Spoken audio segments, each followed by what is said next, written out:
السلام علیکم.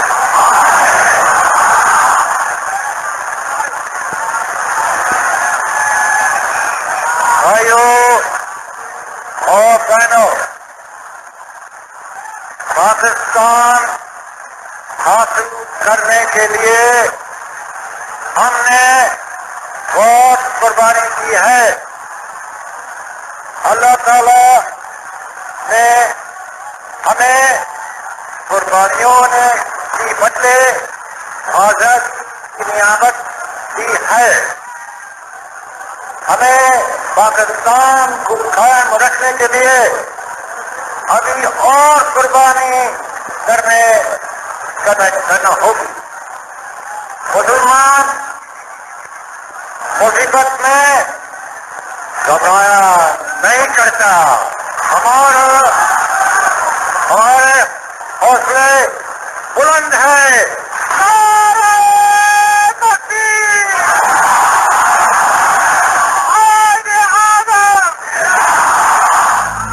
میں نے پاکستان بنتے دیکھا. ایسی شخصیات کی کہانیاں جنہوں نے پاکستان کو دنیا کے نقشے پر ابھرتے دیکھا. آگ اور خون کی ندیاں عبور کر کے پاکستان میں داخل ہوئے. ایسی سرزمین جس کا مطلب انہوں نے پہلے ہی جان لیا تھا. اللہ کی سرزمین پر اللہ کے نام پر وجود میں آنے والی دھرتی، پاک سرزمین پاکستان.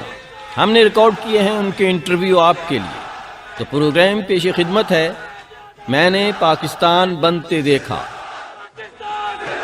بسم اللہ الرحمن الرحیم. ہمارے لیے بہت ہی اعزاز کی بات، آج ہم ساتھ ہیں ڈاکٹر عبدالقدیر خان کے، اور ان کے بارے میں میرے پاس تو لفظ نہیں ہے کہ ان کی کوئی تعریف کی جائے، ان کا تعارف کرایا جائے.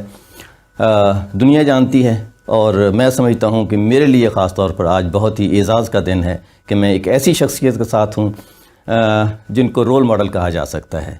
اور بہت شکریہ ڈاکٹر صاحب، آپ نے ٹائم دیا، میں نہایت ممنون ہوں. اور ڈاکٹر صاحب، بھوپال میں آپ کی پیدائش ہے، اور کیسا تھا؟ کچھ یاد ہے بھوپال آپ کو؟ بالکل یاد ہے، میں میٹرک کر کے آیا تھا وہاں سے. اچھا جی. تو اس قدر خوبصورت علاقے کہ اس کو ہندوستان کا سوئٹزرلینڈ کہا جاتا ہے. اچھا ماشاء اللہ. اور اتنی خوبصورت جگہ میں نے سوائے سوئٹزرلینڈ وغیرہ کے اور آسٹریلیا وغیرہ کی کہیں نہیں دیکھی. ہمارے بھوپال میں شہر کے اندر 5 جھیلیں تھیں بڑی بڑی ساری. اچھا ماشاء اللہ. میٹھے پانی کی. واہ. اور جنگلات ہی جنگلات تھے. شہر سے اگر آپ 6-7 کلومیٹر دور نکل جائیں تو آپ کو شیر تیندوے مل جاتے تھے. اچھا جی. جی. اور بہت فروٹ ہوتا تھا، جنگلی جانور، پرندے. اس قدر خوبصورت علاقہ تھا کہ بیان نہیں کر سکتا. ہمیں تو ابھی بھی بس اس کا نام سنتے ہی ایک طریقے سے ناسٹیلجیا ہو جاتا ہے. کیا بات ہے. اچھا، جو اسکولنگ آپ نے میٹرک وہیں سے کیا، تو کچھ بتائیں گے کہ تعلیم اور کس طرح سے تھا اسکولوں کا، اساتذہ کا؟ تعلیم تو بہت ہی اعلیٰ تھی جی. کیونکہ ہوا یہ کہ ایک تو وہاں جو تعلیم دی جاتی تھی نا، بیگم بھوپال نے یہ کیا کہ اسے بھوپال کو اجمیر بورڈ یعنی راجپوتانہ بورڈ سے منسلک کر دیا.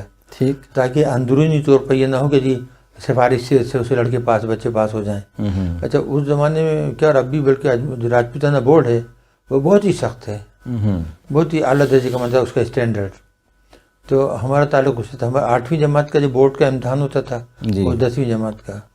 تو دوسری جماعت تک تو نارمل تعلیم ہوتی تھی، حساب کتاب یہ وہ تھوڑی دینیات وغیرہ اردو. لیکن دوسری جماعت سے 10ویں جماعت تک یعنی جو 8 سال تھے جی، وہ بہت ہی اعلیٰ تعلیم دی جاتی تھی ہمیں. اردو کا مثلا لے لیجیے آپ، تو ولی دکنی سے لے کے تو علامہ اقبال تک تمام شعراء، ان کا کلام، ان کی سوانح حیات. اچھا، اسی طرح بہت ساری مضامین وغیرہ بہت ہی مشہور اچھے. اور اس طرح انگلش جو ہے لٹریچر، وہ بھی جہاں لٹریچر ہوتا تھا، جہاں وہ بھی ہوتا تھا. اچھا، پھر یہ کہ دینیات بہت ہی اعلیٰ پڑھائی جاتی تھی.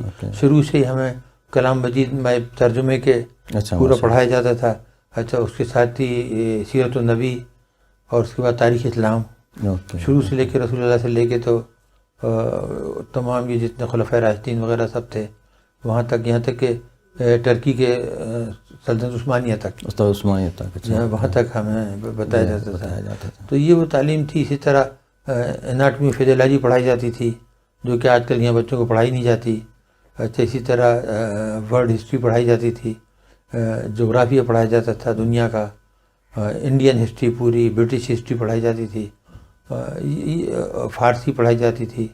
تو یہ وہ چیزیں تھیں جس سے کہ تعلیم کا نظام اور نصاب جو تھا اتنا اعلیٰ درجے کا تھا کہ آج بھی میں یہ کہتا ہوں بچوں سے, لوگوں سے, کہ اگر اس وقت کا جو 60 سال پرانا تھا اگر اسے آج بھی یہاں نافذ کر دیں اور صرف اس کے اندر پاکستان اسٹڈیز اور کمپیوٹر ڈال دیں تو وہ آج کے نصاب سے 1000 درجے بہتر ہوگا اور بچے بہتر تعلیم یافتہ ہیں ہماری ریکوائرمنٹ کے مطابق. اچھا, اب آپ کے جو اساتذہ تھے وہ ان کے بارے میں میں جاننا چاہتا ہوں جنہوں نے آپ کو ڈاکٹر عبدالقدیر خان بنا دیا. دیکھیے بہت ہی اعلیٰ ٹیچر تھے, بچے محبت کرتے تھے جیسے بچوں کے ساتھ. جی, میرے والد خود ہیڈ ماسٹر تھے. اچھا, ماشاء اللہ. اور اس کی وجہ سے بہت ان کی عزت تھی, اور وہ جتنے ٹیچر تھے وہ بھی بہت عزت کرتے تھے ان کی. تو ہمارے رضا خان صاحب تھے, ہم انگریزی پڑھاتے تھے, ٹونک ریاست کے تھے, بہت ہی اعلیٰ ٹیچر تھے. امین صاحب تھے, دینیات پڑھاتے تھے. محسن صاحب تھے, اردو پڑھاتے تھے. تو اس طرح کے جو تھے, پربھو دیال تھے, میتھمیٹکس پڑھاتے تھے. تو ہندو مسلمان سب پڑھاتے تھے, بہت ہی اعلیٰ ٹیچر تھے. ہم اتنی محبت کرتے تھے, اور ہم ان کو جو ہندو تھے ان کو چچا کہتے تھے. جی. اچھا, جب پاکستان بنا ہوگا تو آپ کی عمر کوئی 10-12 سال ہوگی؟ نہیں, میں میٹرک کر کے آیا تھا. میں تقریباً 15-16 برس جو ہے. اوکے, تو کیا دیکھا آپ نے پاکستان کا جو کردار تھا یا لوگوں میں یہ تقسیم کی جو لہر اٹھی؟ دیکھیے بھوپال میں کیونکہ ہم تھے تو مائنارٹی میں, جی, لیکن حکومتیں جو تھیں ہماری چل رہی تھیں اورنگزیب کے فوری انتقال کے بعد سے. جی, تو اس میں یہ تھا کہ مائنارٹی ہوتے ہوئے ہم رولر تھے. ہماری کئی لاٹری نہیں نکلی تھی جس طرح یہاں کے لوگوں کی نکل آئی نا, جو چمار تھے, بھنگی تھے, چوکیدار تھے, ٹیکسی ڈرائیور تھے, لوہار تھے, اور کیا کہیے خاکروب تھے. وہ ماشاءاللہ کہاں سے کہاں پہنچ گئے, ارب پتی ہو گئے, اور بڑی تعریف کرتے ہیں کہ پاکستان بن گیا تو ہماری لاٹری نکل آئی. باقی نکل آئی ان کی. ہم لوگ تو وہاں حکمران طبقے سے تعلق تھا مسلمانوں کا. ہمارے یہاں کوئی مسلمان نہ چمار تھا, نہ خاکروب تھا, نہ چپراسی تھا. سب ماشاءاللہ اچھے تھے, پڑھے لکھے لوگ تو کام کرتے تھے. تو نیچرلی پاکستان سے بڑا لگاؤ تھا سب کو. سب پکے مسلم لیگی تھے اور پاکستان کی حمایت کرتے تھے. تو ہم نے تو جب میں چھوٹا تھا, بچہ تھا, جب بھی میں نے دیکھا جو تحریک چلتی تھی, جلسے جلوس ہوتے تھے, تو ہم خود اس میں شرکت کرتے تھے. بچے تھے, دوڑ کے چلے جاتے تھے, سنتے تھے. اور کیونکہ وہاں بیگمات جو تھیں وہ بہت ہی کہیے کہ مسلمان اورینٹڈ تھیں, لیکن ماڈرن تھیں. وہ یہ نہیں تھا کہ جی قدامت پسند قسم کی بات. اچھا, پڑھے لکھے لوگ جو تھے تعلیم کے, سرراس مسعود تھے, پوتے سر سید کے, وہ ہمارے وزیر تعلیم تھے. اچھا جی. اور علامہ اقبال کے مہینوں ٹھہرا کرتے تھے بھوپال میں. نواب بھوپال پہ تو بڑی نظمیں بھی ہیں, انہوں نے نظمیں لکھی ہیں. تو یہ بھی تھا نواب بھوپال بھائی شاف الدین کی شان میں انہوں نے قصیدہ لکھا. حالانکہ انہوں نے یہ تو کہا تھا کہ خودی کو کر بلند اتنا, لیکن وہ خودی جو تھی وہ وہاں مات کھا گئی. بھوپال کی خوبی اس کے آگے تو پھر یہ کہ ہمارے تعلقات بہت ہی اعلیٰ تھے ہندوؤں سے. جی. دوسری ایک بات تھی کہ کبھی بھوپال کے ہندو کو یہ شکایت نہیں تھی کہ جی ہم نے قبضہ کر کے, حملہ کر کے قتل و غارت گری کا قبضہ کیا ہے. ٹھیک. جب اورنگزیب کا انتقال ہوا تو سردار دوست محمد خان جو تیرا کے رہنے والے تھے, وہ ہمارے یہاں کوئی 30 کلومیٹر دور ایک قلعہ تھا رائے سین, بہت بڑا. جی. وہ اس کے قلعے دار تھے. ٹھیک. اور وہاں یہ جب اورنگزیب جاتا تھا ساؤتھ میں, یہ تو اس نے پوری عمر لڑتے لڑتے ہی گزاری ساؤتھ میں. جی. تو یہ وہاں سے کمک لیتا تھا, ٹھہرتا تھا, وہ جاتا. جب اس کا انتقال ہوا تو مغلیہ حکومت بکھرے ہو گئی, ٹکڑے بکھرے. تو سردار دوست محمد خان وہ بھی ایک طریقے سے آزاد ہو گئے. اب بھوپال کی ریاست جو تھی وہ رانا کملا پتی اس کے شوہر کی تھی. ٹھیک. اچھا, وہ بہت خوبصورت تھی. ایک بازو کے راجا نے اس کے شوہر کو زہر دے کے مار دیا, اور پھر دھمکی دی کہ حملہ کر کے تمہاری ریاست پہ قبضہ کر لوں گا, تباہ کر دوں گا. تو اس نے سردار دوست محمد خان کو میسیج بھیجی کہ آپ میری مدد کیجیے, اس نے میرے شوہر کو ہی مار دیا اور مجھ پہ حملہ کرنا چاہ رہا ہے. تو انہوں نے پھر آ کے اپنے ساتھیوں کے ساتھ جا کے, پٹھان تھے سب, ذرا سی دیر میں اس کا راجا کا تیا پانچا کر دیا. تو رانا کملا پتی نے ان کے راکھی باندھ کے اپنا بھائی بنا لیا. اور وہ کہا کہ ریاست اب آپ ہی چلائیں. ٹھیک. اور وہ وہیں قلعے میں محل تھا اس کا, اس میں رہنے لگی. اس کا محل ہمارے گھر سے ہارڈلی 200-300 گز دور تھا. تو اس میں رہنے لگی. تو اس طرح بھوپال کی ایک پیسفل ٹرانسفر تھا جو کہ خود رانا کملاپتی نے دیا تھا، اس لیے ہندوؤں کو کبھی یہ شکایت نہیں ہوئی جی کہ انہوں نے قبضہ کر لیا آگے۔ اچھا، بیگم بھوپال کی بڑی اچھی عادت تھی، بہت وسیع دماغ کی تھی، براڈ مائنڈیڈ تھی، کہ ہمیشہ ہندو وزیر اعظم رکھتی تھیں اچھا جی، اور وزیر خزانہ۔ اچھا اچھا، ایسا پتا کہ اچھا، ٹیچر جتنے تھے بہت سارے ہندو مسلمان سب ملے ہوئے، تو اس کی وجہ سے ہندوؤں سے ہمارا بہت تعلق، بچے تھے ہم ان کے گھروں میں آتے جاتے تھے، وہ ہمارے گھر میں آتے جاتے تھے، کبھی یہ ایسے احساس ہی نہیں ہوا کہ جی ہمارے آپس میں کسی قسم کا اختلاف ہے یا۔ اچھا، جیسے دوسرے علاقوں میں تو دیکھیں تو ہندو جو ہے وہاں چھوت مسلمانوں کو ذرا کوئی قریب نہیں زیادہ لگنے دیتے، لیکن اس میں شاید اتنا نہیں تھا۔ نہیں، ہم تو ہندو مندروں میں جاتے تھے اور وہ ہمارے گھر آتے تھے، مسجد میں جاتے تھے، ہمارے ہمیشہ جو نکاح ہوتا تھا وہ عصر کی نماز کے بعد مسجد میں ہوتا تھا، گھر میں نکاح کی کوئی رواج ہی نہیں تھا۔ تو عصر کی نماز کے بعد مسجد میں نکاح ہوتا تھا، اور مساجد بہت تھی، بھوپال میں 400 مساجد تھیں، ہر گھر کے پاس 100 گز پہ مسجد ہوگی، تو وہیں سے وہ قاضی صاحب جو تھے وہ جا کے دلہن سے وہ لے آتے تھے راضی نامہ، یعنی ہاں کرا کے، تو پھر وہ وہیں نکاح پڑھا دیتے تھے، تو اس میں ہندو بھی آتے تھے مسجد میں، اور ہم ہندوؤں کے ساتھ ہندوؤں کے مندر میں جاتے تھے ہم۔ اچھا، جب پاکستان بنا تو آپ تو 47 میں ادھر آئے؟ نہیں، میرے 2 بھائی جو تھے جی وہ آگے تھے فوری۔ اچھا جی، تو ایک تو ایئر فورس میں آرمی میں تھے تو وہ فوری آ گئے، اور ایک بھائی بڑے بھائی تھے تو وہ بھی ساتھی پھر آ گئے، جی، تو دونوں آ کے کراچی میں بس گئے، تو پھر انہوں نے کہا آ جائیں۔ پھر میرے بہنوئی جو تھے وہ بھی بھوپال کے تھے، وہ بیگم نواب جون گڑھ کے ساتھ آ گئے تھے، تو وہ پھر آئے، تو شادی ہوئی میری بہن اور مجھ سے جو بڑے بھائی تھے، پھر وہ سن 50 میں آ گئے۔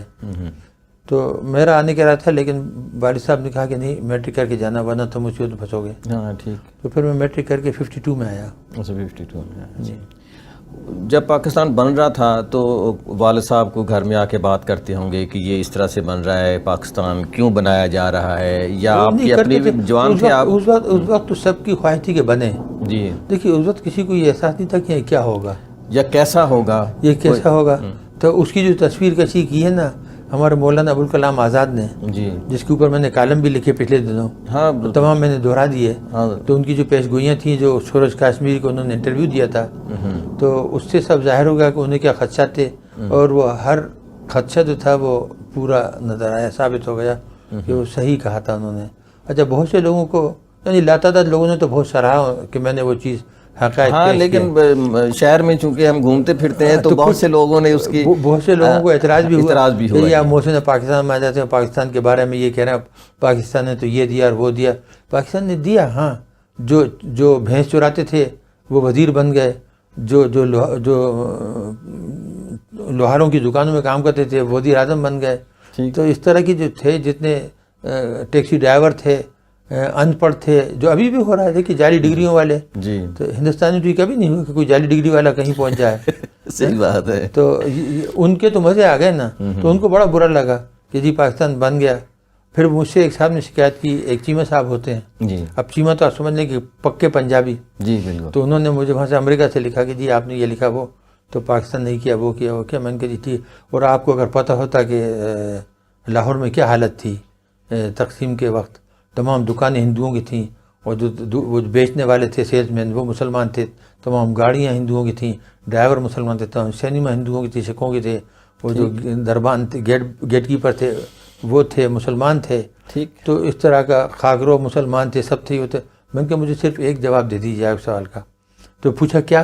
تو میں نے کہا یہ بتائیے کہ حکمراں کون تھا؟ کہ جی حکومت تو مسلمانوں کی تھی۔ ٹھیک، تو پھر میں نے کہا پھر آپ ہندو پہ کیوں الزام لگا رہے ہیں؟ آپ ہی کے تھے وہ حیات جتنے تھے، سکندر حیات، شوکت حیات، پتہ نہیں کون کون، وہی تو حکومت کر رہے تھے پورا پنجاب پہ۔ جی بالکل صحیح، اگر وہ چاہتے تو مسلمان کوئی تو یہ حالت نہیں ہوتی، وہ تو بکے ہوئے تھے، وہ ہندوؤں کے بھی غلام تھے اور انگریز کے بھی۔ میں نے کہا بھوپال میں ہم مائنارٹی میں تھے، ہمارے یہاں تو پھر مسلمانوں کی حالت نہیں ہوئی، ہم تو سب نہایت باعزت تھے۔ اور تو پھر بس ہاں چپ ہو گئے، واقعی آپ نے تو صحیح بات کہہ دی۔ تو تعلیم آپ کی کراچی میں؟ جی ہاں، پھر کراچی آ گیا تھا میں کھوکھرا پار سے، جی، اور اس سے بڑا جوش تھا، ولولہ تھا۔ اب اس جوش ولولے کو یہی کی جس طرح لوگ ہٹلر کے پیچھے لگ گئے تھے نا، تو ہم بھی اسی طرح لگ گئے بغیر سوچے سمجھے۔ تو یہاں آخر کراچی میں نے ڈی جے کالج میں پڑھا. میں نے وہاں سے BSc کیا. پھر میں نے 3 سال ملازمت کی انسپیکٹر ویٹس اینڈ میجرس کے. اوکے. تو ایسے ہی تھا اپنے صبح چلے جاؤ 8 بجے. ایوب خان کا زمانہ تھا, 2 بجے چھٹی ہو جاتی تھی اور اپنی گاڑی تھی, گھوم لیے, انسپیکشن کر لیا. مختلف علاقے دی جاتے تھے, کبھی پیٹرول پمپ ہمارے انڈر میں, کبھی فیکٹریز, کبھی صراف بازار, دکانیں یا وہ سب. تو میرا دل نہیں لگا کہ جی اس قسم کی نوکری میں پوری زندگی گزار دیں. میری ہمیشہ خواہش تھی کہ جرمنی جاؤں پڑھنے کے لیے. انگریز سے مجھے کبھی ایسی کوئی مجھ سے محبت نہیں تھی, نیکی کی امید نہیں. نہیں میں میری خواہش بھی نہیں تھی کبھی. حالانکہ میرے تمام ساتھی انگلستان چلے گئے تھے, مجھے روز بار بار بلاتے تھے کہ آ جاؤ. اس زمانے میں ویزا بھی نہیں تھا, آپ جس طرح چاہیں جہاز پکڑیں چلے جائیں. اور ہم ایک ساتھ رہتے ہیں, ہم 8-8 10 کے کمرے میں رہتے ہیں اور سامنے لتا کے گانے سنتے ہیں اور ریڈیو سیلون سنتے ہیں اور کھانے پکاتے ہیں, مزہ آتا ہے. تو میں نے کہا جی میں اگر مجھے یہی کرنا تو میں کراچی میں کیا برا ہے, اگر میں نے وہاں بیٹھ کے یہی کرنا, کچھ سیکھنا نہیں ہے تو پھر میں برلن چلا گیا. ٹھیک. مجھے داخلہ مل گیا تھا 2-3 یونیورسٹیز میں, تو میں برلن چلا گیا. تو بڑی ٹاپ کلاس ورلڈ کی بہترین یونیورسٹی ہے. میں نے محنت کر کے تعلیم حاصل کی. ایک صاحب نے یہ بھی مجھے تنزیہ خط لکھا, یہ پاکستانی تھے جس نے ایک شخص کو جو کہ کھوکھرا پار سے اس طرح آیا تھا ننگے پیر ریت پہ چل کے, اس کو یہ بنا دیا.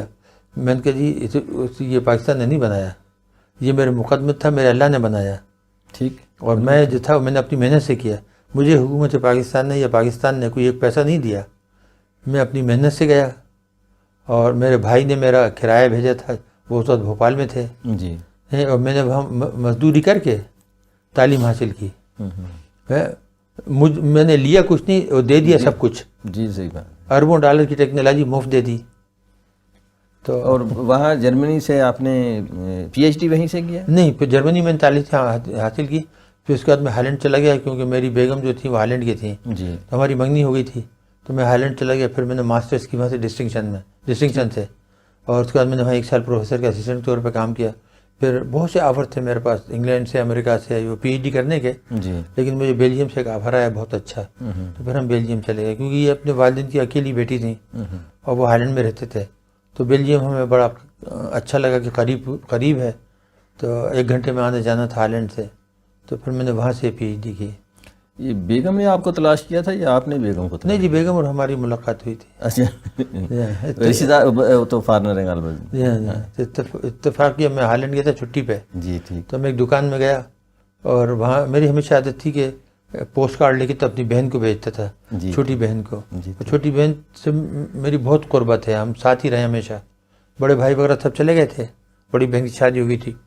تو میں کہیں بھی جاتا تھا تو ایک پوسٹ کارڈ ضرور ان کو بھیجتا تھا.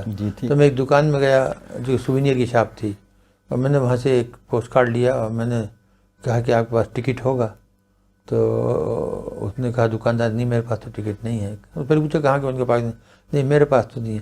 تو میری بیگم وہاں کھڑی تھیں, تو انہوں نے پوچھا کہاں کا چاہیے تھا, ان کا پاکستان کا. تو انہوں نے اپنا وہ پرس کھولا اور اس میں سے وہ ٹکٹ نکال کے مجھے دے دیا. تو میں پیسے نکال کے نہیں چھوڑے.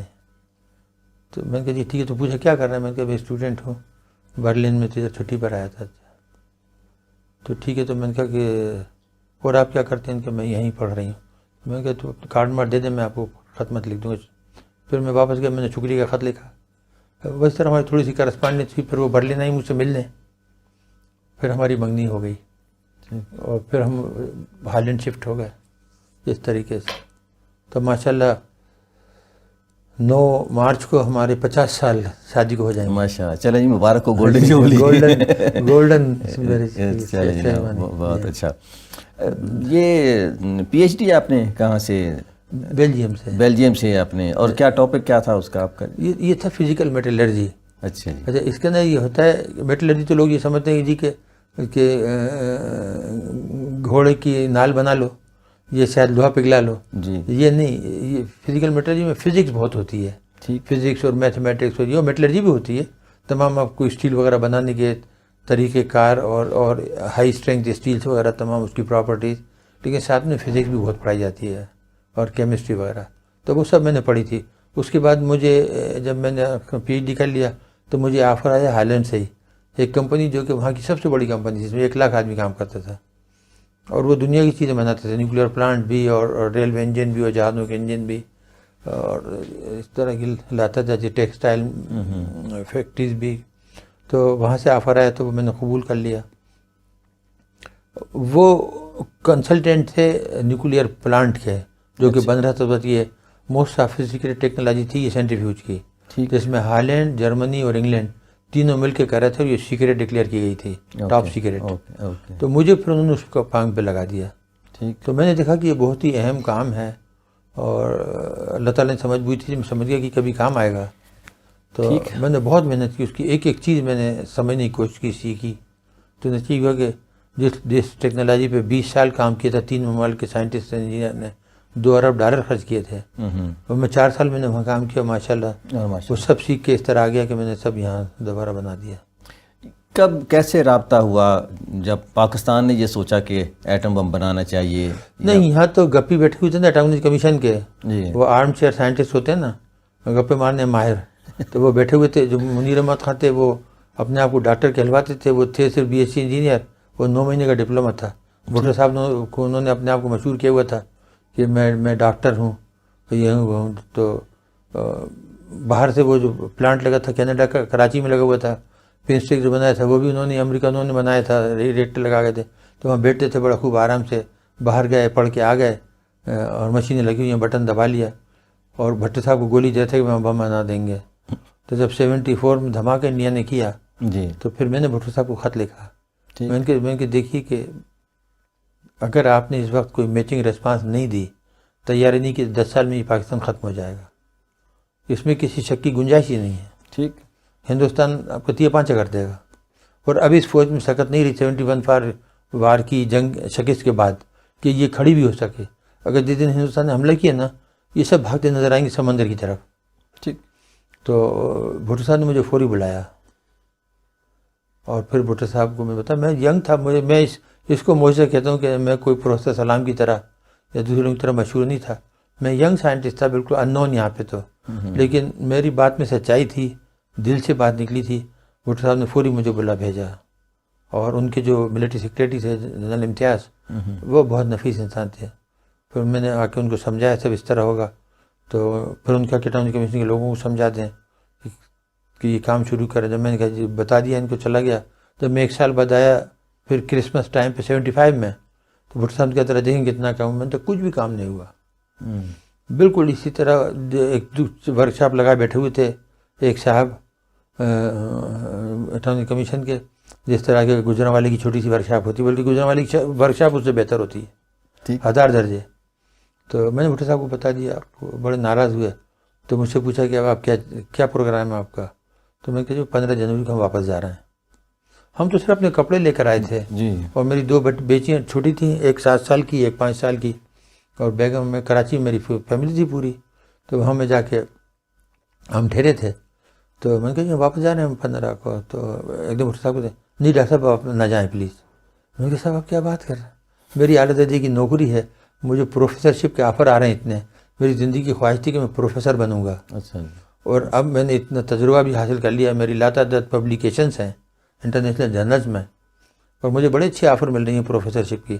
تو میں نے تو قبول بھی کر لیا میں پروفیسر بن جاؤں گا. تو وہ کہنے لگے کہ نہیں ڈاکٹر صاحب پلیز اب مت جائیں آپ. تو میں نے کہا میری پورا لٹریچر وہیں ہے، ہر چیز وہیں ہے، میں تو خالی کپڑے لے کر آیا ہوں. کہ نہیں ڈاکٹر صاحب آپ نے جو کیا ہے وہ آپ کو یاد ہوگا. میں نے کہا میں آپ کو پھر کل جواب دوں گا. تو میں بیگم کو اور دونوں بیٹیوں کو لے آیا تھا یہاں پہ. اب وہ چیز میں کبھی زندگی میں نہیں بھول سکتا میرے ساتھ جو منیر احمد خان نے سلوک کیا. جب ہم یہاں آئے تو ہمیں اٹھا کے تو سلور گرل ہوتی تھی نا 3rd کلاس ہوٹل ریسٹورینٹ صدر میں، جی اس میں ٹھہرا دیا بجائے اس کی کہ PC وغیرہ میں ٹھہرا تھا. ٹھیک. اچھا وہ بہت ہی گندی چھوٹی سی تھی.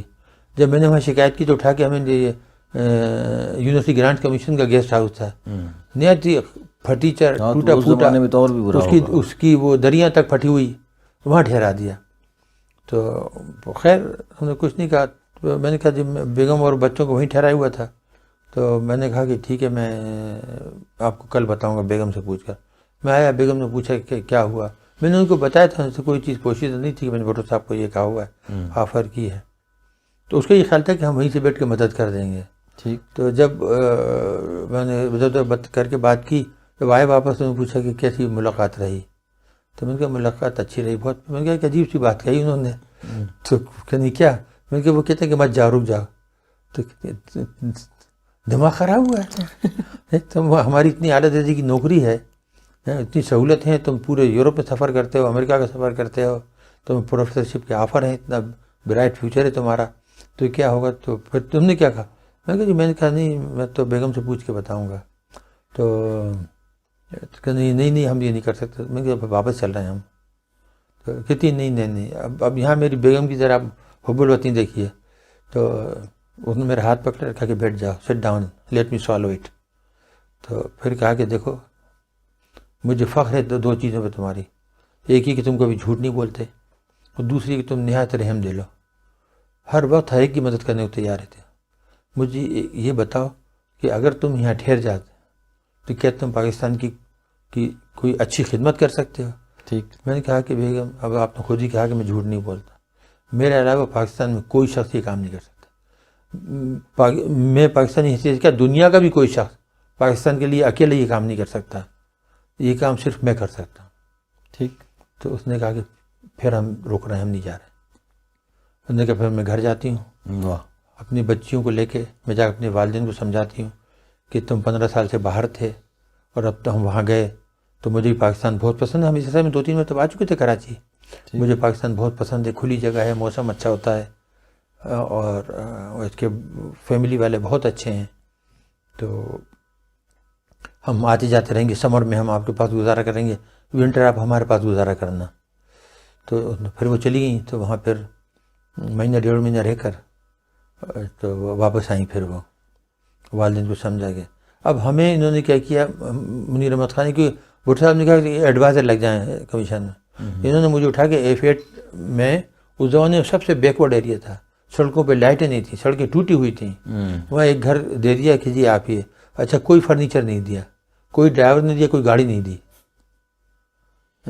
آپ تصور کر سکتے ہیں. اور جب میری بیگم واپس آئی تو ٹھنڈک تھی، بہت سردی تھی اس سال. تو 76 کے آپ ویدر دیکھ لیں، اس دن مارچ تک بہت سردی جیسے آج کل ہو رہی ہے. تو بارش ہو رہی ہے، بچوں کے لیے کھیلنے کی جگہ نہیں، کوئی فرنیچر نہیں ہمارے پاس، بستر نہیں، پردے نہیں، کچھ نہیں. بہرحال ہم نے گزارا کیا، اور پیسے ہمارے جو کچھ تھے ہم ہائیلینڈ میں چھوڑ آئے تھے، وہ ہم منگانے نہیں چاہ رہے تھے. پتہ نہیں حالات کیسے ایک دم ختم ہو جائیں سب. بہرحال پھر ہمارا کچھ سامان وہاں سے ہم نے آرڈر کر بھجوا دی. تو باقی سامان سب بیگم نے وہیں دے دیا. تو جو آ رہا تھا کچھ فرنیچر وہ وغیرہ، پھر وہ ہمارا آیا میرے خیال سے مئی یا جون میں. تو پھر وہ ہم ذرا تھوڑے سیٹل ہوئے، اور پھر میں نے تھوڑے پیسے بھی منگا لیے. تو اس طریقے سے گاڑی ہم نے ایک سیکنڈ ہینڈ لی. بیگم چلانا تھی، مجھے چلانا تھی، ہم اس سے گزارا کیا. اور تنخواہ انہوں نے مجھے 6 مہینے بعد 3000 روپے دی تنخواہ. نہ ڈونٹ ٹیل می. جی ہاں. تو یہ وہ چیزیں 3000 روپے منتھ کے یا 3 مہینوں کے؟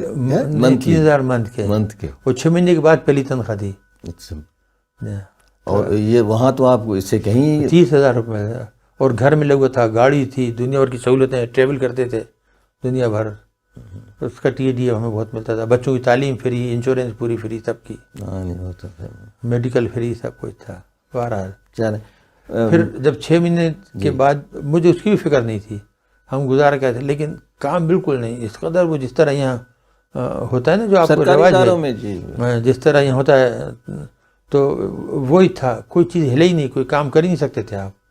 تو پھر میں نے بھٹو صاحب کو لکھ دیا خط. پہلے میں نے منیر احمد خان کو لکھا کہ جی میں یہاں آیا تھا کہ کچھ کام کروں گا ملک کے لیے، لیکن میں دیکھ رہا ہوں یہاں کوئی کام نہیں کر سکتا، اور میرا وقت ضائع ہو رہا ہے. تو میں آپ سے ملنا چاہتا ہوں اور ڈسکس کرنا چاہتا ہوں. اچھا اس میں بڑی عادت تھی، بڑا خناسیت تھی اس کے دماغ میں. لوگوں کو احساس کمتری تھا، کیونکہ پڑھا لکھا نہیں تھا نا، تو دوسروں کو سمجھتا تھا کہ اس کو دبا کے رکھو. ڈاکٹر ماسٹر جتنے بھی ہوتے تھے، PhD میں بہت پڑھے لکھے لوگ تھے، ڈاکٹر تھے تو وہاں باہر کے، تو ان کو بری طرح ٹریٹ کرتا تھا. تو ان سے کہا جی کہ جواب ہی نہیں دیا میرے 1 ہفتے تک خط کا. تو میں نے اٹھا کے وہ خط کی کاپی لگا کے اور ایک دوسرا خط بھٹو صاحب کو لکھ دیا کہ میں نے منیر احمد خان کو لکھا تھا، میں ڈسکس کرنا چاہتا تھا یہ معاملہ، اور اس نے وہ جواب نہیں دیا. تو میں واپس جانا چاہتا ہوں.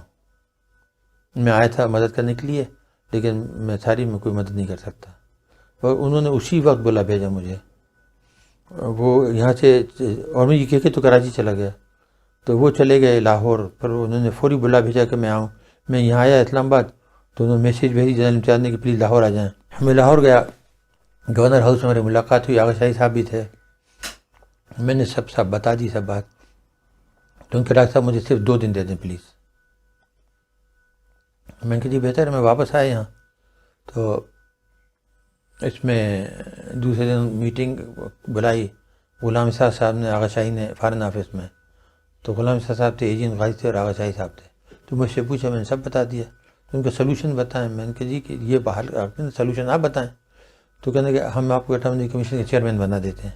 میں کہا نہیں، یہ بات تو بہت غلط ہوگی، کیونکہ پوری دنیا میں فوری پتہ لگ جائے گا کہ جی مجھے اب اس پروگرام کا ہیڈ بنا دیا ہے، اور انہیں یہ پتہ ہے کہ مجھے کس فیلڈ میں مہارت ہے، اور ان کے کان کھڑے ہو جائیں گے. تو میں یہ نہیں بننا چاہتا. تو پھر تو میں نے کہا جی اس پروجیکٹ کو علیحدہ کرتے ہیں. ٹھیک. کہنے کہ ہم کل جواب دیں گے پھر آپ کو. پھر دوسری میٹنگ ہوئی، تو پھر یہ ہوا ان کا جی کہ ہم آپ کی تجویز منظور ہے، یہ پروجیکٹ علیحدہ کر دیتے ہیں، آپ اس کے ہیڈ ہوں گے. یہ ڈائریکٹ ہمارے انڈر میں ہوگی، پرائم منسٹر کے انڈر میں، اور غلام اسحاق صاحب، ایجنٹ قاضی اور آغا شاہی صاحب بورڈ کے ممبر ہوں گے. تو اس طریقے سے پھر یہ الگ ہوئی. بس میں نے پھر مڑ کر نہیں دیکھا. جو میں نے پھر کام کیا ہے کہ جی نہیں، وہ تو ماشاء اللہ. تو یہ جس وقت اس کا کیا گیا دھماکہ جو ہے، تو کس طرح سے ممکن ہو سکا یہ؟ سر دیکھیے، ہم نے تو بہت، ایک تو خیر انڈیا کا چلو ایک پریشر ہو گیا جی، پریشر ڈال دیا اس نے، لیکن آپ کر دیا تھا، لیکن بڑا مشکل لگ رہا تھا. نہیں مشکل تو لگ رہا تھا، پریشر تھا امریکہ کا بہت. جی دیکھیے ہم نے تو 84 میں لکھ کر میں نے دے دیا تھا جنرل ضیاء کو، یعنی 1 ہفتے کے نوٹس ہم کر سکتے ہیں. ہم نے بنا لیے تھے 84 میں، ٹھیک کر سکتے ہیں. اچھا ادھر تو انہوں نے کیا نہیں کہ افغان وار چھڑی ہوئی تھی. اس کے بعد بے نظیر آئی تو اس نے بھی نہیں کیا. پھر نواز شریف آیا، انہوں نے بھی نہیں کیا. جب ہندوستان نے دوبارہ کی ہے تو پھر اب پبلک پریشر بہت بڑھ گیا. لیکن نواز شریف اس وقت پریشر میں تھے بڑے سخت. امریکہ کا پریشر کیوں ناراض ہو جائیں گے، پیسے بند کر دیں گے، یہ کریں گے. ان کے جتنے ہم ساتھی تھے وہ سب یہی مشورے دے رہے تھے. لیکن پبلک کا پریشر بہت تھا.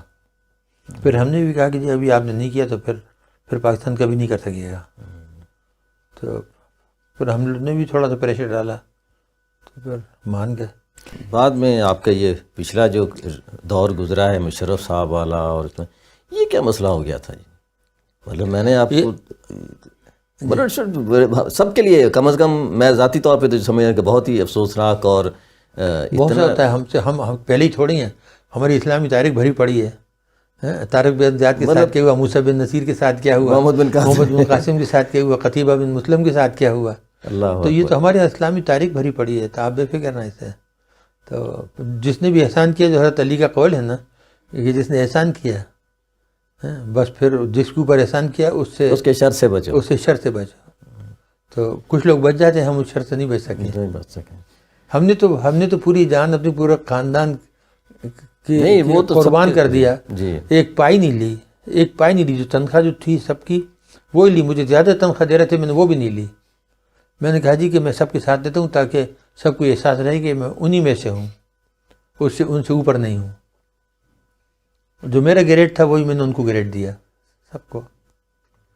اور اس طریقے سے ہم کرتے رہے. اور افسوس یہ کہ وہ ادارہ جس کو سب سے زیادہ فائدہ ہوا فوج کو ہی ہوا نا، اور کسے ہوا؟ انہی کی ذلت ہوئی تھی. انہوں نے تو جوتے لاتیں کھائی تھی نا. تو سب سے انہوں نے یہ سلوک کیا. بہرحال اللہ مالک. یعنی اس کو تو دنیا میں خاص طور پر پاکستانیوں کو، کیونکہ ہم نے ایک ایسا رول ماڈل ہیرو کے طور پر وہ کر لیا تھا، اور ہم نے اپنے ہیروز کے ساتھ اس طرح کا کیا کہ اٹ واز ویری ٹیریبل. وہ تو خود ہیرو بننا چاہتے ہیں، ہمارے تو ہیرو پسند نہیں کرتے نا. اب وہ ہیرو تھے، نواز شریف صاحب ہیرو تھے، وہ اٹھا کے سمر مبارک کو لے گئے وہاں مینار پاکستان کہ جی انہوں نے کیا. حالانکہ پتہ ہے پوری دنیا کو. دیکھیے اس پروجیکٹ کے ہیڈ تھے غلام صاحب. ٹھیک. اچھا. اور 17 سال وہ ہیڈ رہے، اور مجھے آخر وقت دم تک وہ جانتے تھے. ان کا جو خط ہے جو انہوں نے زاہد ملک صاحب کو لکھا ہے جی، اس میں آپ پڑھ لیجئے. اس میں کلیئر کٹ کہا کہ جی ڈاکٹر صاحب نے اسکریچ سے شروع کیا، زمین سے شروع کیا، انہوں نے ایسی ٹیم بنائی، انہوں نے یہ کام کیا. اور پاکستان جو ایٹمی قوت ہے وہ صرف اور صرف ڈاکٹر خان کی وجہ سے. یہی چیز آغا شاہی نے کہی. جی سمجھے؟ انہوں نے کہا کہ آج پاکستان جو ہے ہم ڈاکٹر خان کے مرہون منت ہے کہ انہوں نے. اب لوگ نعرے بازی کرتے رہتے ہیں. اب یہ ہے کہ وہ بناتے ہیں یادگاریں اور اس کے اوپر اپنا نام لکھ دیتے ہیں جسے انہوں نے بنایا. اب گدھے کے اوپر تاج لگا دو تو وہ عربی گھوڑا تو نہیں ہو جاتا. گدھا تو گدھے تو گدھا تو گدھا ہی رہتا ہے. تم میرے آنے سے پہلے کیوں نہیں کر سکے؟ میں آیا ہوں تو تم تو 18 سال سے تمہارا ایٹمی کمیشن بنا ہوا تھا اور پھر آج تک پھر تم ایک ری ایکٹر کیوں نہیں بنا سکتے؟ تمہاری اپنی ٹیکنالوجی اپنی ضرورت تھی جو فرض تھا تمہارا بنانا. تو بہرحال یہاں یہی سمجھتا ہے کہ میں اگر تاج پہن لوں تو میں بادشاہ ہو گیا. حالانکہ وہ کہتے ہیں کہ خرے عیسیٰ خار بھائی ہے، وہ تو گدھے کا گدھا ہی رہتا ہے. بے شک حضرت عیسیٰ کا گدھا. پوری قوم کو بتا تم دھوکہ تو نہیں دے سکتے. تم لگا لو یہ کر لو وہ کر لو گا. اب جہاں بھی جا کے میں نے بنایا میں نے بنایا میں نے بنایا. اچھا ایک ہی پھر ایک جو لابی ہے پاکستان کے خلاف جس میں حود بھائی آگے آگے تھا. اچھا اول درجے کا ظاہر ہے ملک دشمن. اپنی فیلڈ میں تو تم کچھ بھی نہیں کر سکے. ٹھیک ہے کہ تمہیں کوئی جانتا بھی نہیں کہ تم ہو کیا. لیکن سیاست میں آ کے ٹی وی پہ بیٹھ کے پاکستان کے ایٹمی پروگرام کے خلاف. اچھا ابھی پروفیسر ریاض الدین ہوتے تھے ہمارے بڑے پیارے دوست فزکس کے، ان کا انتقال ہو گیا. اس پہ اٹھا کے اس نے لکھ دیا کہ جی اس شخص کا انتقال ہو گیا جس نے پاکستان کو ایٹم بم بنا کے دیا تھا. ارے آپ بتائیے. وہ پارٹیکل فزکس کے پروفیسر تھے، اچھے آدمی تھے، اپنی فزکس تھے. ان کو یہ بھی نہیں پتا کہ ایٹم بم کا کیل اور کانٹا کیسا ہوتا ہے. وہ اتنے ہی جانتے تھے ایٹم بم کے بارے میں جتنا آپ اور میں سنسکرت کے بارے میں جانتے ہیں. کہ ان کو یہ کہہ دینا کہ جی وہ ایٹم بم کو دبانی تھے. یہ اس کی کوئی تھیوری تو پتہ نہیں کرنا تھی. ایٹم بم تو بن گیا تھا 45 میں. جی ٹھیک. اس کی تمام تھیوری اور طریقہ کار پتہ تھا لوگوں کو. لیکن جس طرح مرسیڈیز بنی پھر رہی ہے، مرسیڈیز کو بنانا دوبارہ ہنر تو یہ ہے نا. جی اچھا تو ایٹم بم کو جو بنانا تھا دوبارہ اور وہ جو ٹیکنالوجی یہاں کریٹ کرنا تھا جس سے وہ بنے، وہ انجینئرنگ پرابلم تھی. اور میں انجینئر تھا، میرے پاس ڈاکٹریٹ تھی انجینئرنگ کی. ٹھیک ہے. اور میں نے ٹیم ایسی تیار کی جو کہ نہایت ہی محب وطن ہے اور کمپیٹنٹ انجینئر تھے جن کو میں نے ٹرین کیا، ساتھ میں لے کے چلا.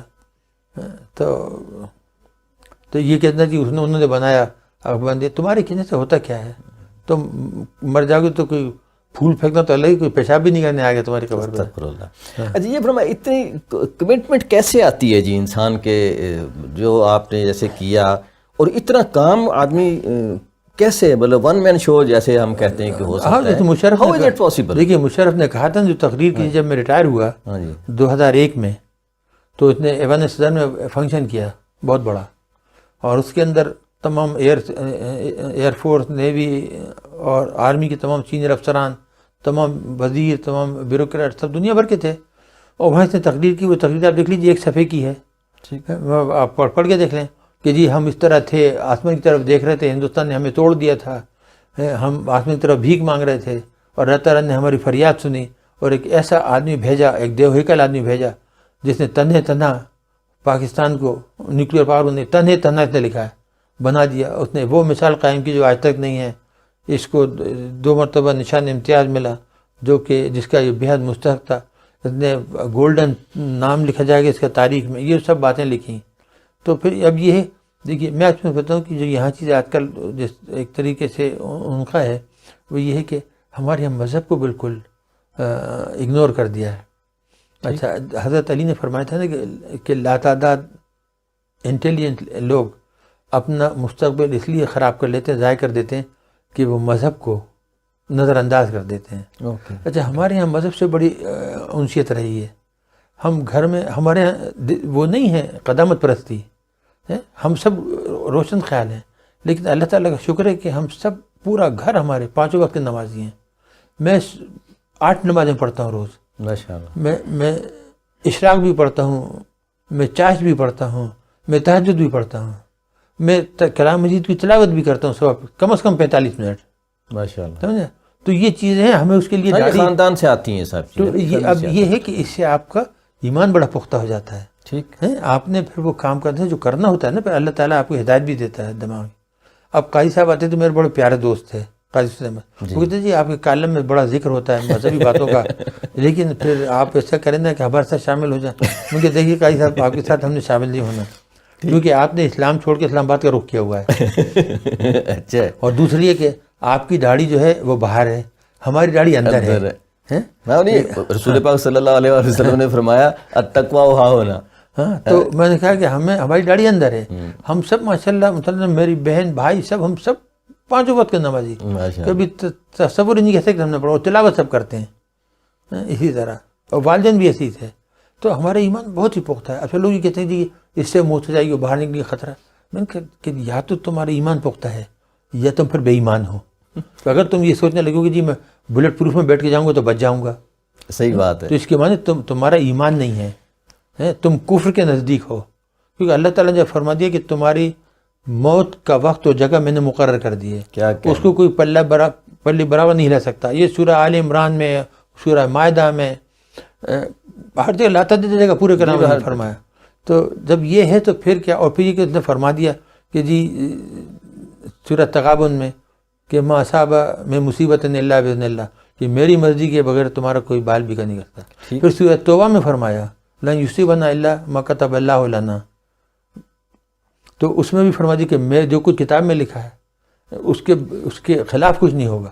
تو پھر آپ کا ایمان پختہ ہے کہ بھائی آپ اگر کیا جو لوگ بیٹھے ہوتے ہیں گھر کے اندر وہ نہیں مر جاتے؟ اگر کوئی گولی چلا کے نہیں مارے گا تو کیا آپ کا ہارٹ اٹیک ہوگی نہیں مر جائیں گے، دم نہیں گھٹ جائے گا، یا پکے ہو کے بیٹھیں گے؟ مجھے کوئی ایسی جگہ بتا دو جہاں حضرت اسرائیل علیہ السلام نے جا سکتے ہیں. جہاں ہوا جا سکتی ہے وہاں وہ جا سکتے ہیں. ٹھیک، بس. بلکہ جہاں ہوا نہیں جاتی وہاں جلدی چلے جاتے ہیں. تو یہ تو ایمان کی پختگی ہے. تو یہ ہمارا بڑا کمٹمنٹ تھا. دیکھیے میں جب ٹیم بنائی میں نے سب کو بتا دیا کہ پاکستان کا سروائیول اس میں ہے، اگر ہم نے یہ کام نہیں کیا تو پاکستان گیا. اچھا مجھ سے اکثر غلام شاہ صاحب کبھی پوچھتے تھے یا ڈاکٹر صاحب یہ کام ہوگا کہ نہیں؟ صاحب یہ بات نہ کیا کریں کیونکہ ہمارے پاس آپشن نہیں ہے. ٹھیک، ہم نے یہ کام کرنا ہی ہے، اس کے بغیر پاکستان ختم ہو جائے گا.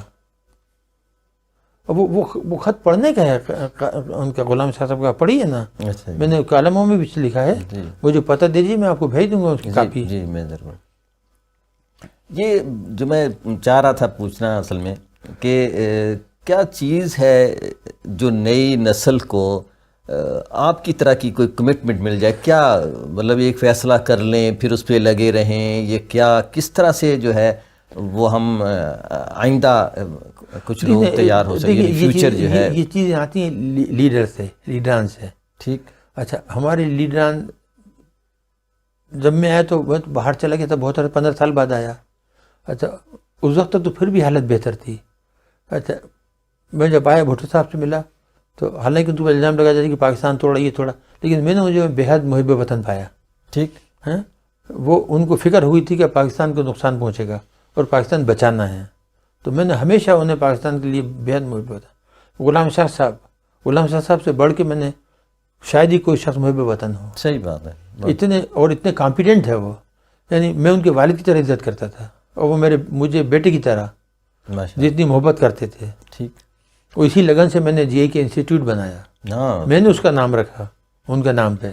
ٹھیک، اور بنایا جس طریقے سے میں نے ایسے محبت سے بنایا جیسے اپنا گھر بنا رہا ہوں انسان. ہاں نہیں وہ لگتا ہے، دیکھا میں نے. جی تو آپ اس کو دیکھیے کہ ایشیا میں 10 میں تھا، وہ ٹاپ 10 میں. جی ابھی وہ 100 میں بھی نہیں ہے، اور پاکستان کی جو 20 ہیں نا اس میں بھی نہیں ہے. اللہ اکبر. پاکستان کی جو 20 ہیں جس میں 3rd کلاس یونیورسٹیز ہیں اس میں بھی نہیں ہے وہ. تو اب یہ حالت کر لیڈرشپ کی تو وہ ہم نے بنائے تھے طرح. تو ہماری کمٹمنٹ تھی، تو ہمارا یہ تھا، جتنے میرے ساتھی تھے ہمیں یہ تھا جس طرح لوگ جنہوں نے پاکستان بنایا تھا، جو ان کی کمٹمنٹ تھی کہ ہم نے پاکستان بنانا ہی ہے، ہماری کمٹمنٹ تھی کہ ہم اپنے پاکستان کو بچانا ہی ہے. کچھ بھی ہو جائے ہم نے یہ کام کرنا ہی ہے، اس میں ہم فیل نہیں ہو سکتے.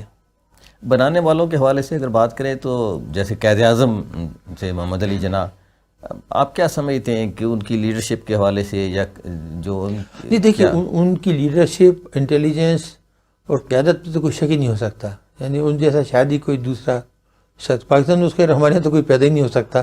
بین الاقوامی سطح پہ تھے دوسرے لوگ بھی جو تھے، سنسیئر تھے، آنیسٹ تھے، اور وہ پکے پہلے ہندو مسلمان اتحاد کے بڑے حامی تھے، اور سروجنی نائیڈو ان کو کہتی تھی کہ ambassador of Hindu Muslim unity. جی جب لیکن 37 میں جب الیکشن ہوئے 1937 میں، جی تو کانگریس کو 7 علاقوں میں حکومت مل گئی میجورٹی. ٹھیک. انہوں نے کسی مسلمان کو نہیں لیا، مسلم لیگی کو نہیں لیا، شامل کیا. بس وہاں سے ایک دم راستہ انہوں نے سوچا کہ یہ تو بڑے کٹر ہیں اور یہ مسلمانوں کو بائی پاس کریں گے. اچھا، انہیں کبھی تصور نہیں تھا. قائد اعظم کے ساتھ ایک بڑا ڈرابے کیا تھا کہ وہ بچپن سے لاہور وہاں چلے گئے تھے بمبئی. جی وہیں انہوں نے اسکول کی تعلیم ختم کی. تھوڑی سی تو اسکول یہاں پڑھا تھا سندھ مدرسے میں، لیکن میٹرک وہیں سے کیا. وہاں سے انگلینڈ چلے گئے، وہاں سے آئے وہیں بمبئی میں رہے. اچھا، ہائی لیول پہ سوسائٹی میں رہے. ہماری طرح نہیں کہ گلی ڈنڈا بھی کھیل رہے ہیں، پتنگ بازی بھی کر رہے ہیں، مچھلی بھی پکڑ رہے ہیں، تو اس طرح وہ رہے. اچھا، عام پبلک سے ان کا کنٹیکٹ بہت کم تھا. ٹھیک. اچھا، اسی طرح جب سیاست شروع ہوئی تو سب لیڈروں سے، پڑھے لکھے لوگوں سے. عوام میں تو اٹھنا ہی بیٹھنا نہیں تھا نا. جی ٹھیک. تو یہ اچھا، ان کے مقابلے میں یہ نہرو جو تھے یہ بڑے عیار تھے. ٹھیک. پبلک میں اٹھنا بیٹھنا، زمین پہ بیٹھنا. گاندھی کا، اچھا، ابوالکلام کا بھی یہی تھا کہ بےحد جانتے تھے، نہایت جید عالم تھے، پڑھے لکھے تھے. تو اس لیے ابوالکلام کو یہاں کے لوگوں کے بارے میں جو کیا کہنا چاہیے اندازہ تھا، سمجھ بوجھ تھی، وہ میرے خیال سے قائد اعظم نہیں سمجھ سکے تھے کہ یہ لوگ اس طرح نااہل ہوں گے، بے ایمان ہوں گے، چور ہوں گے، ملک کو لوٹ لیں گے، اس کو توڑوا دیں گے، آمریت ہوگی یہاں. ایک بات انہوں نے کہی تھی جو ایک تقریر میں انہوں نے کہا تھا کہ مسلمان بزنس مین جو ہے یہ بڑا بے ایمان ہے.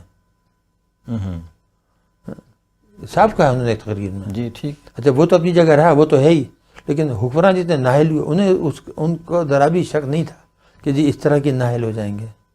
یہ لوگوں نے اتنی قربانیاں دی تھیں، لاکھوں لوگ شہید ہوئے، وہ بنا کے. اب وہ لوگ جیسے بھوپال میں تھے، ہم تھے، یا یو پی پورا، یا حیدرآباد، انہیں پتہ تھا کہ تو پاکستان بن ہی نہیں سکتا.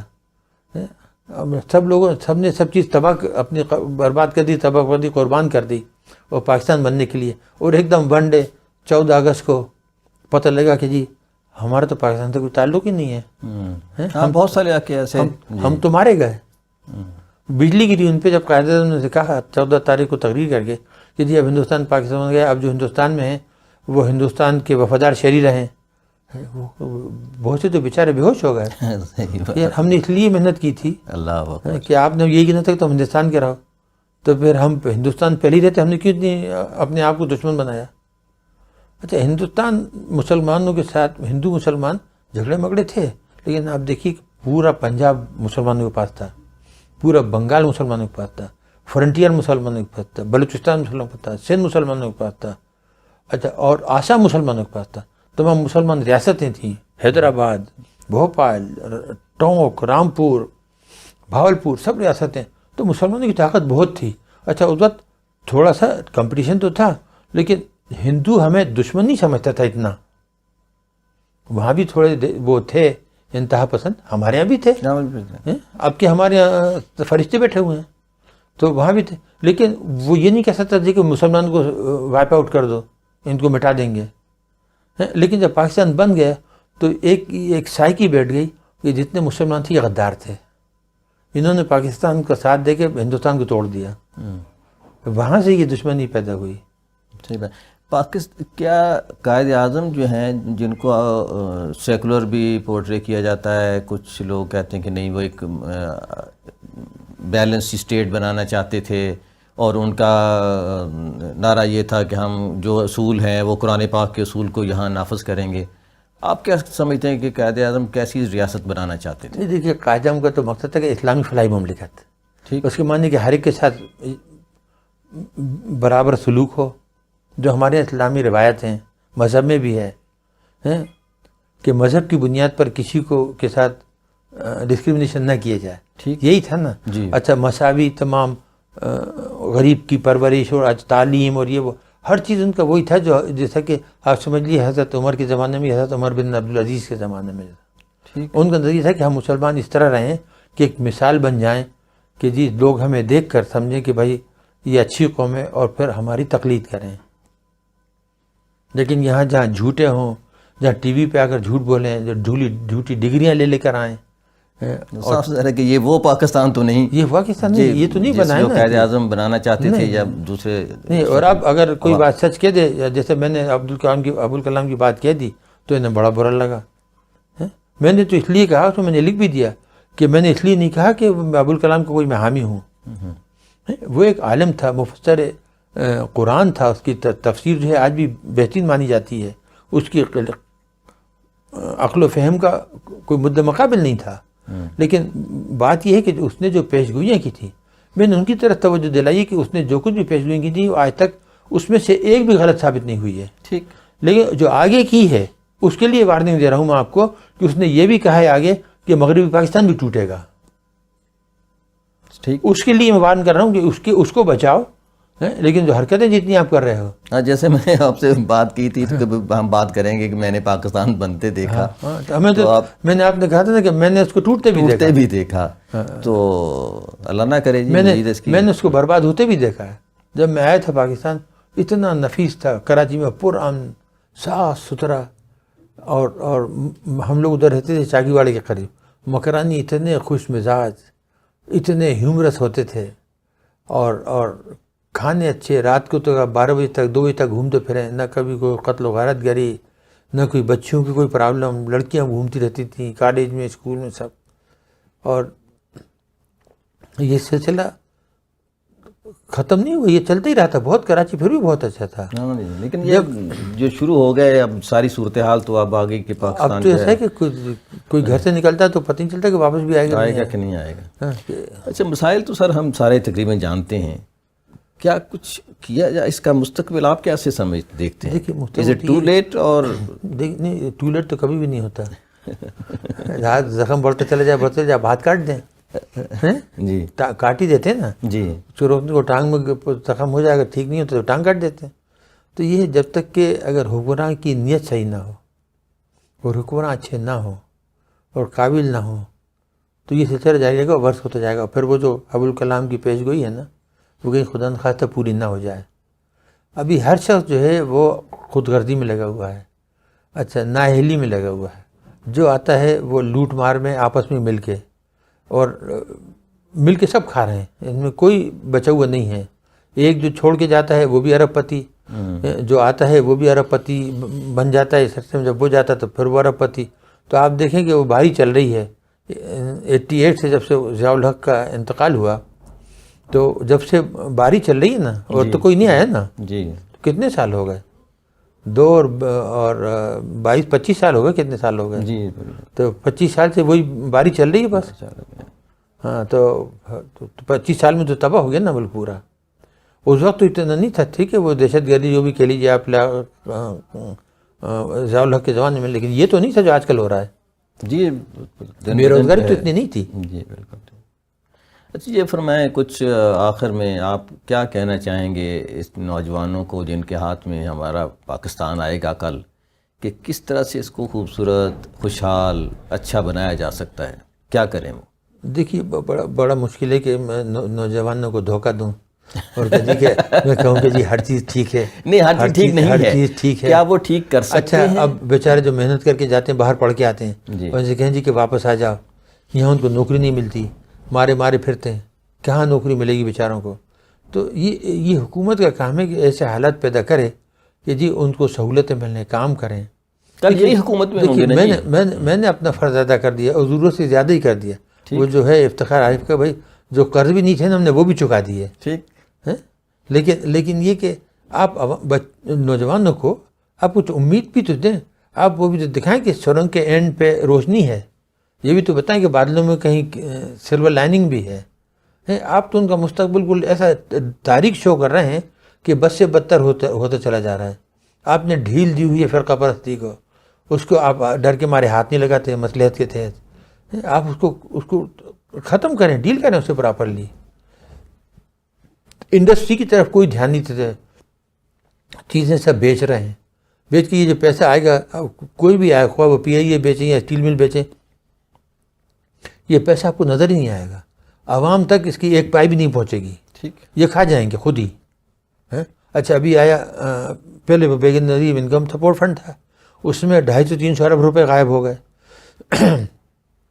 ابھی 100 ارب دے رہے ہیں اپنی بیٹی کو، جی یہ بھی ایسے غائب ہو جائیں گے جیسے پتہ نہیں چلے گا، جس طرح وہ یلو کیب ہوئی تھی، لیپ ٹاپ ہوئے تھے، بک رہے تھے، اس کے بعد ایک ہفتے بعد ہی بازار میں بک رہے تھے وہ اونے پونے داموں میں۔ اب یہ بتائیے 100 ارب آپ نے ان کو دے رہے ہیں اور وہ کہاں جائیں گے؟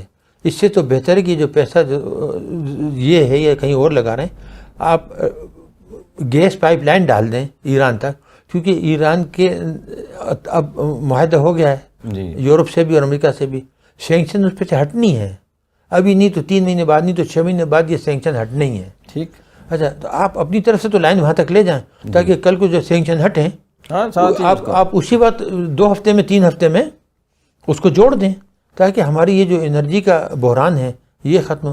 اب یہاں جو منافقت ہے، جس کو میں کہتا ہوں انٹلیکچوئل ڈسانیسٹی ہوئی ہے، کہ آپ کو گولی دی گئی 5 سال تک کہ 50,000 میگا واٹ تو 10,000 میگا واٹ، تو اچھا پھر اس کے بعد ریکوٹک سے سونے اور تانبے کے ڈھیر لگ جائیں گے، یہاں جو ہیں سڑکوں پہ سونا ہی سونا ملے گا، ہر بلوچ عورت کے گلے میں سونے کے ہار ہوں گے۔ آپ کو 1 اونس ملا کہیں؟ آپ کو 1 کلو واٹ، میگا واٹ کو چھوڑی، آپ کو 1 کلو واٹ ملی تھرکول سے، اربوں روپے کھا گئے، کوئی پوچھنے والا نہیں ہے۔ اور جھوٹ، منافقت، جب پڑھے لکھے لوگ بھی جھوٹ بولنے لگے نا، اس ملک کی تباہی ہے جہاں پڑھے لکھے لوگ عوام کو دھوکہ دینے لگے، جھوٹ بولنے لگے ہیں، صرف اپنے بہتری کے لیے، خود غرضی کے لیے، پیسہ کمانے کے لیے۔ تو اس لیے نوجوانوں کے لیے، اور نوجوان بھی سب چیزیں دیکھتے ہیں، تو آپ بتائیے وہ کہاں دیکھیں، کون سی وہ شخصیت دیکھیں، کس کو وہ اپنا رول ماڈل سمجھیں؟ اگر وہ سوچتے ہیں کہ جی ڈاکٹر یعقوب خان رول ماڈل تھا، تو انہوں نے دیکھا کہ ڈاکٹر یعقوب خان کا کیا اثر ہوا، تو کہ ہم نے یہی بننا ہے۔ اگر ہم نے یہی کرنا ہے تو بہتر ہے کہ ہم باہر ہی رہیں آرام سے، باہر جاتے ہیں، اچھے پڑھے لکھے لوگ ہیں، ہمارے ذہین لوگ ہیں، اچھی طرح ملازمتیں مل جاتی ہیں، اچھا کام کرتے ہیں، ہنر دکھاتے ہیں۔ دیکھیے پڑھے لکھے بہت لوگ ہیں یہاں پہ، سمجھدار بھی ہیں، قابل بھی ہیں، ان کا موقع ہی نہیں دیتے۔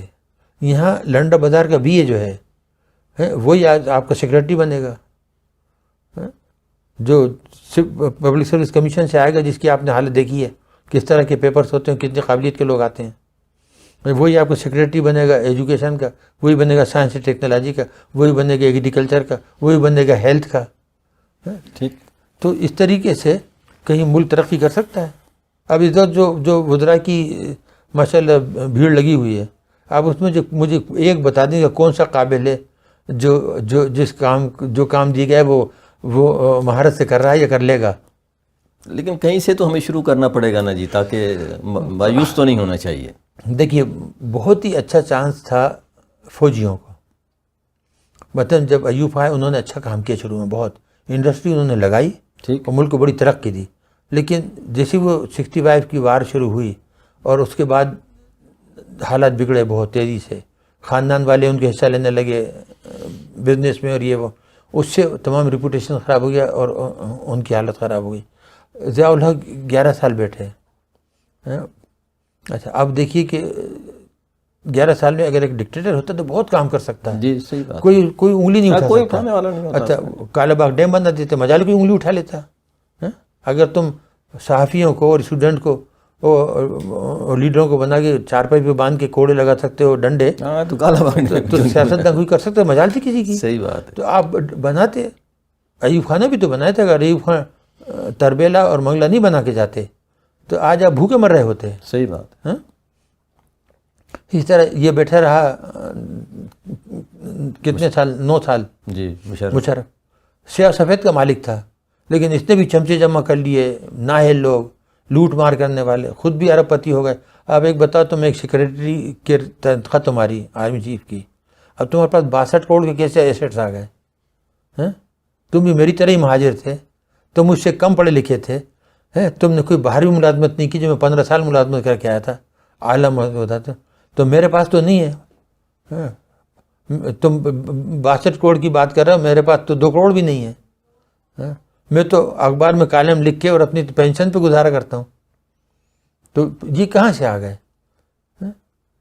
تو ہر ایک ہی ارب پتی بن گیا ان کے یہاں۔ ذرا مکانات دیکھیں لندن میں اور ادھر ادھر، فلیٹ اور کتنے کتنے لاکھ کے، 25 لاکھ پاؤنڈ کے، یہ وہ۔ تو ہمارے پاس تو ایک کمرے کا بھی فلیٹ نہیں کہیں باہر۔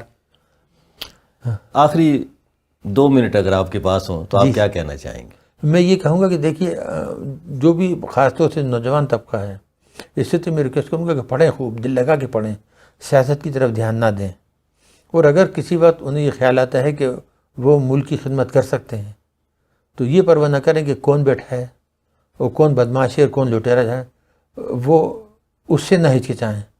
اگر میں آج بھی آپ سے کہتا ہوں کہ میرے اوپر بہت سخت وقت گزرا ہمارے خاندان پر، ہم پر، اور ابھی بھی ہم سونے کے گلاب کی پتیوں پہ نہیں سو رہے، لیکن میں آپ کو بتاؤں کہ میرا ضمیر اتنا مطمئن ہے کہ میں ایک کام ملک کے لیے کر سکتا تھا اور میں نے کیا۔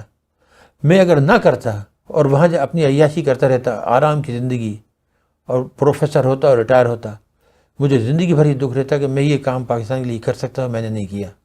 میں نے کیا، میرے ساتھیوں نے کیا، میرے ساتھی اور ہم بےحد مطمئن ہیں۔ کچھ بھی ہمارے ساتھ کیا انہوں نے، وہ اللہ کے جواب دے ہوں گے۔ ہم لوگوں کا ضمیر مطمئن ہے، ہم نے کوئی غلط کام نہیں کیا، ہم نے ملک کے لیے اپنی جان دے سکتے تھے، ہم نے دے دی۔ اسی لیے ان سے کہتا ہوں کہ اگر آپ کوئی کام کر سکتے ہیں، اس قابل ہیں، تو پرواہ کیے بغیر کریں اور آ جائیں۔ دوسرا یہ کہ اگر باہر تعلیم حاصل کریں تو جتنی محنت کر سکتے ہیں اعلیٰ تعلیم حاصل کریں اور اسی پر دھیان دیں، وہاں پہ مذہبی چکروں میں نہ پڑیں۔ وہاں آج کل یہ بڑی ایک قسم کی آپ کہیے لعنت ہی کہوں گا میں، یہاں سے جاتے ہیں اور وہاں مذہبی جماعتوں میں پڑ جاتے ہیں اور وہاں سے آتے ہیں بالکل بکے ہوئے کہ تعلیم کی طرف دھیان نہیں، اور وہاں سے آ کے مذہبی لیڈر بن کے آ گئے۔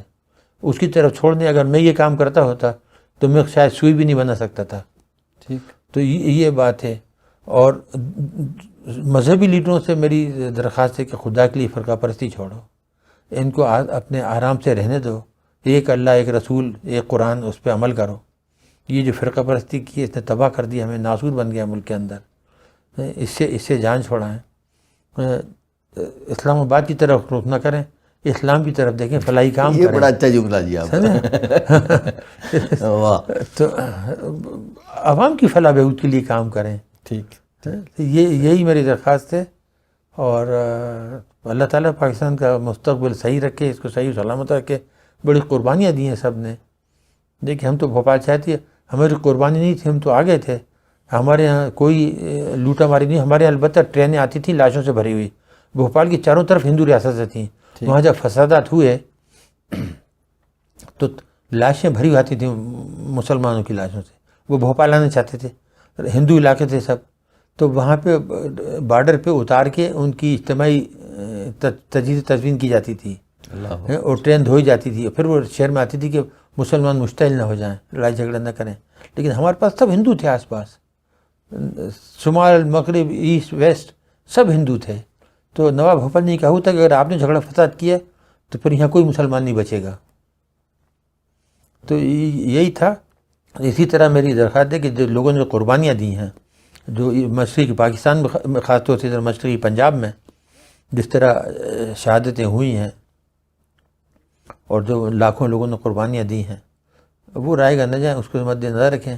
یہ نہ کریں کہ ہم خود عیاشی کرنا ہے، بیٹھے ہوئے ہیں، کارٹل بنا لیے ہیں، شوگر ہیں تو شوگر والے، اپوزیشن کے بھی وہی ہیں، حکومت کے بھی وہی ہیں، مل کے دبا کے پیسے بڑھا رہے ہیں، لوٹا ماری کر رہے ہیں، اور بس طرح طرح کی ترکیبیں نکال رہے ہیں، اسکیمیں نکالتے ہیں جس میں پیسے کھانے کا طریقہ کار ہو۔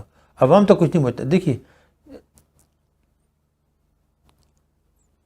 موٹر وے بنی، اس میں بھی لوگوں کا اتنا پیسے کھایا تھا، چلو کھائیں گے، لاکھوں لوگوں کروڑوں لوگوں کو فائدہ تو ہو رہا ہے نا۔ جی بالکل ٹھیک۔ میٹرو بس بنی ابھی، ہاں، اس کا بھی لوگ کہہ رہے ہیں کھائے ہوں گے پیسے، چلو کھائیں، ہم کہہ رہے ہیں کھا لو، لیکن لاکھوں لوگ روز اس سے فائدہ کر رہے ہیں۔ اب کراچی کے سرکولر ریلوے وہ بناؤ، یہ جو پائپ لائن ڈالنا ہے یہ ڈالو، ایسی چیزیں کرو جس سے عوام کو فائدہ۔ اگر تم 100 میں سے 25 کھا لیتے ہو تو چلو 75 تو لگاؤ نا کہ عوام کو فائدہ پہنچے ڈائریکٹ۔ 100% تو نہ کھاؤ۔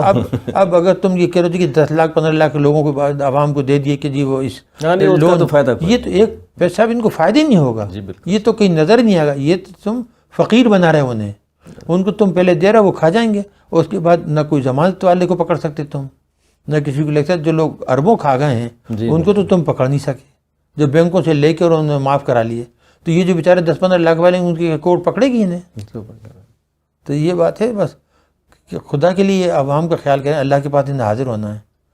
اور کلام مجید میں اتنی سخت ہدایتیں ہیں کہ اگر پڑھیں تو ان کے رونگٹے کھڑے ہو جائیں، مگر شاید ہی پڑھتے ہوں ہاں نہیں، حکمرانوں کے لیے تو خاص طور پہ جی، حکمرانوں کے لیے، اور ان کے لیے تو یہ تو میں کہہ رہا ہوں شاید ہی پڑھتے ہوں یہ. اور میں ترجمے کہ ہم تو روز پڑھتے ہیں، ہمیں تو رونگٹے کھڑے ہو جاتے ہیں. ہم تو کبھی تصور نہیں کر سکتے کہ ایک پائی یہ بے ایمانی کریں کسی کے ساتھ یا کسی کے ساتھ ظلم کریں. جزاک اللہ، بہت شکریہ سر، آپ بڑی نے مہربانی عنایت کیا، اور وقت ضرورت سے زیادہ ہی آپ تمام کا پرانی ٹائم. باتیں دہرا دیں، کچھ دل کی باتیں بھی نکل گئی، لیکن کیا کریں. جزاک اللہ جی، اللہ آپ کو پاکستان خوش سے رکھے. محبت اس لیے ہمیں دکھ درد ہوتا ہے سر اور اسی لیے بات کہنا پڑتی ہے. جزاک اللہ جی، بہت شکریہ.